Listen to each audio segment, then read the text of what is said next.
If, if the poor man could not pay his debt when it became due, his land and his goods were seized by the rich man. Nor was the worst, nor was that the worst, for if the land and goods were not enough to cover the debt, then the poor man himself was taken to be used or sold as a slave. So great was the discontent of the people that in 632 BC, this is 8 years after Cylon had won the Olympics. Remember, it says 640, right? 632 BC, a noble named Cylon determined to put himself at their head, overthrow those who were in power, and make himself tyrant. But Cylon did not trouble to gain the goodwill of the people. He succeeded in seizing the Acropolis, but it was by the aid of soldiers whom he had hired from the neighboring city of Megara. As we just read, when he won the Olympics, he had gotten the daughter of Theogenes of Megara, and it said the neighboring city of Megara, because it was his father-in-law's. It said he got the soldiers from Megara. All right. Neighboring city of Megara, not by the help of the people of Athens. The Athenians were indignant when they saw Megarian soldiers in their capital, and they looked on coldly and struck no blow for Cylon when the Archons besieged the rebel in the citadel. That's like a fortress protecting the town. So now we're going to go back. So now you understand. Why he wished to become a tyrant. Why he wished to overthrow the Athenians, because there was three classes of people: the people of the plain, people of the shore, and the people of the herds people. All right, the people of the hill, and they didn't like the way the rich was treating them.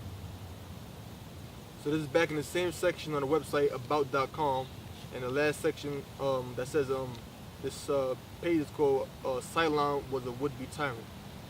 This is the last paragraph, botch cool. I'm going back to it now. Cylon wished to become a tyrant of Athens. Now you know why. It is possible he had radical reform tendencies that would have appealed to poor farmers, to overtake the Athenians and then do what he felt could help the poor farmers. Even if he did not, he must have counted on their support, but it never came. Backed by mainly his father-in-law, Theogenes' threatening forces, as we just read, Cylon attacked the Acropolis in Athens. The Acropolis was a big hill that had these different temples and idols to these different Greek gods. Cylon attacked the Acropolis in Athens. They seized the Acropolis. We just read that in the last document.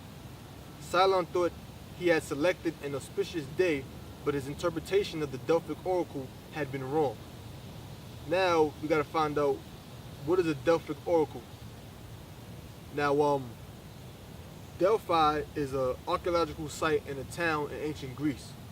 It's an archaeological site in a town in ancient Greece that was known for the Delphic. That was a place known for the Delphic oracle. Now these oracles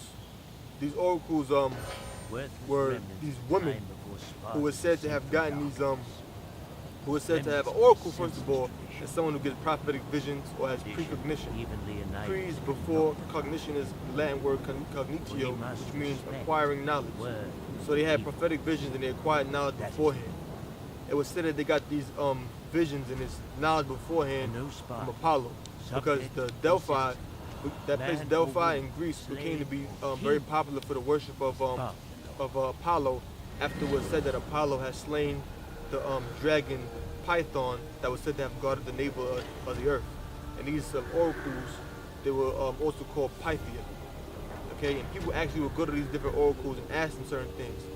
Like Heraclitus, if I'm not mistaken, Heraclitus went to a Delphic oracle, and he said the Delphic oracle doesn't really tell you the future. She just hints at it. And Chaeperon, I'm gonna spell his name out, it should be Chaeperon. He was a friend of Socrates and a follower of Socrates. He went to a Delphic oracle and asked the oracle, was Socrates the wisest, was there any man in Greece wiser than Socrates? And the oracle told him that there was no man in Greece wiser than Socrates. And these Delphic oracles were the most important oracles of ancient Greece. So that's basically what a Delphic oracle is. And when you go to the Temple of Apollo to go see the oracle, at the top of the entrance in there, it would say, "Know thyself" in Greek. That's why in the movie The Matrix, when Neo went to go see the oracle, it said "Know thyself" in Latin. And she asked him, "Do you know what that means?" And he said it means "Know thyself." Honestly, I don't know. You know what that means? It's Latin. Means know. thyself. I'm gonna let you in on a little secret. Being the one is just like being in love.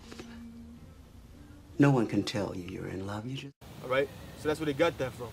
So now you know what a Delphic Oracle is. You got something to say? Yeah, Khan. And also that movie 300, Leonidas went to see the Oracle, and the movie Minority Report.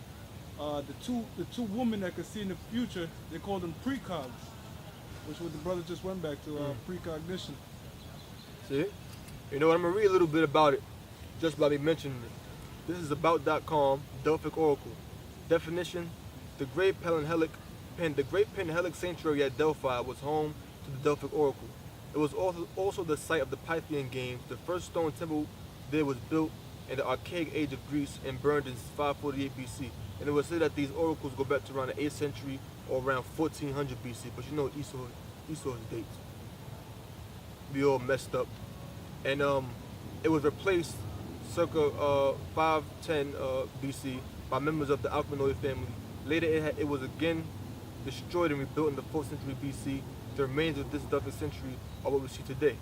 Delphi is best known as the home of the Delphic Oracle, or the Pythia, a priestess of Apollo. See? The traditional picture is of the Delphic Oracle in an altered state, muttering words inspired by the god, so-called Apollo, which male priests transcribed. The Delphic Oracle sat on a great bronze tripod in a spot above a crevice in rocks from which vapors rose. Before sitting, she burned laurel leaves and barley meal at the altar.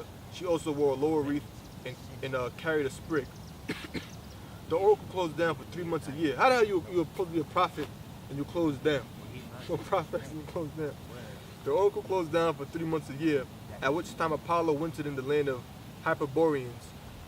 The Delphic Oracle was not in constant communion with the god, but produced prophecies only on the 7th day after the new moon for 9 months of the year. Now I wasn't even planning on reading that, but I just decided to go and read it, you know.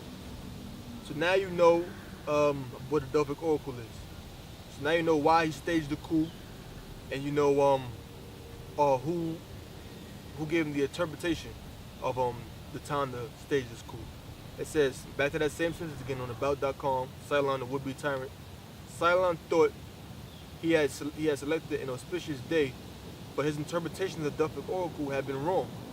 The Oracle had told them that he could become tyrant during the great festival of Zeus.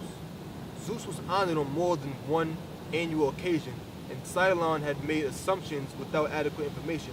Cylon assumed it was the Olympic festival, so he assumed that that was the period when his so-called oracle, the so-called priestess, would have told them, meant by during the festival of Zeus. He assumed that was the period. Now this is on Wikipedia, Cylon of Athens. So now you understand that, right? This is on Wikipedia, Cylon of Athens.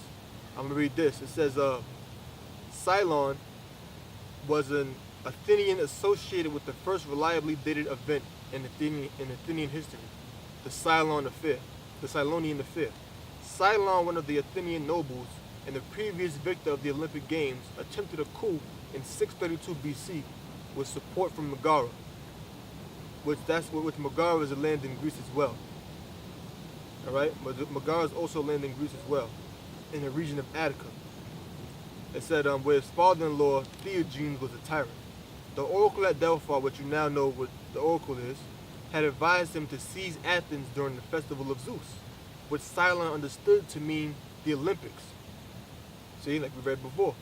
However, the coup was opposed, and Cylon and his supporters took refuge in Athena's temple on the Acropolis. So Cylon and his supporters, his co-conspirators, they sought refuge, they sought safety in the temple of Athena in the Acropolis, because the temple is a place where you go for refuge, for safety. You wouldn't be killed there, right? Cylon and his brother escaped, right? But his followers were cornered by Athena's 9 archons. Now let's look what an archon is real quick. This is Wikipedia archon. Archon is a Greek word that means ruler or lord, frequently used as the title of a specific public office. It is the masculine present participle of the verb stem. I don't know what that's saying in the Greek, can't see it. Meaning to rule. Well, I don't know how to read the Greek. Meaning to rule, you know, actual Greek letters. meaning to rule, derived from the root as monarch. Below, we're going to put that in post-production, whatever that Greek, those Greek letters there may be. And you had, you had Polemarchs, which is war rulers. You had Archon Basilius, which means king magistrate, and so on and so forth.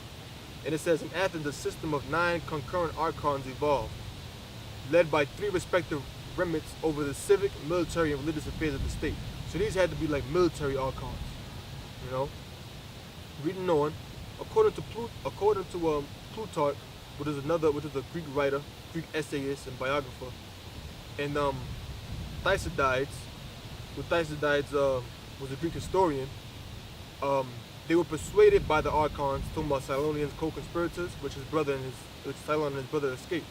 It says, according to Plutarch and Thucydides, they were persuaded by the archons, Cylon's co-conspirators, who sought refuge in Athena's temple. They were persuaded by the archons to leave the temple and stand trial after being assured that their lives would be spared. So they were told, your lives are going to be spared. Don't worry, we're going to spare your lives. Come down and stand trial, right? In an effort to ensure their safety, the accused tied a rope to the temple statue and went to the trial.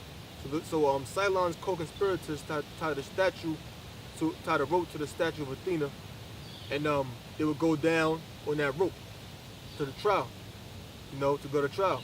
On the way, the rope again broke of its own accord. So the rope broke on its own accord, as they say, because it says the rope broke on its own accord. It says, according to Plutarch, it will say that the rope broke on its own accord.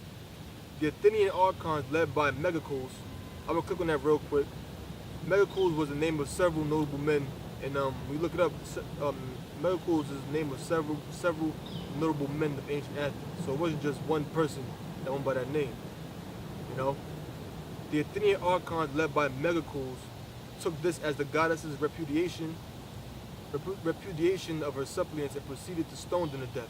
So by this rope breaking on its own accord, the Athenian archons, they took this as, oh, the goddess Athena ain't with them. The gods are not with them. The rope broke on its own accord, And the Athenian archons, led by Megacles, took this as the goddess's repudiation of her suppliants and proceeded to stone them to death. Like Elder Gabar had mentioned more often, supplicating, like extreme begging, for mercy and all that. So they thought they thought it was going to be spared, because it was said that they was going to be forgiven. So basically they was going to grant them amnesty. They was going to hold them to no offense.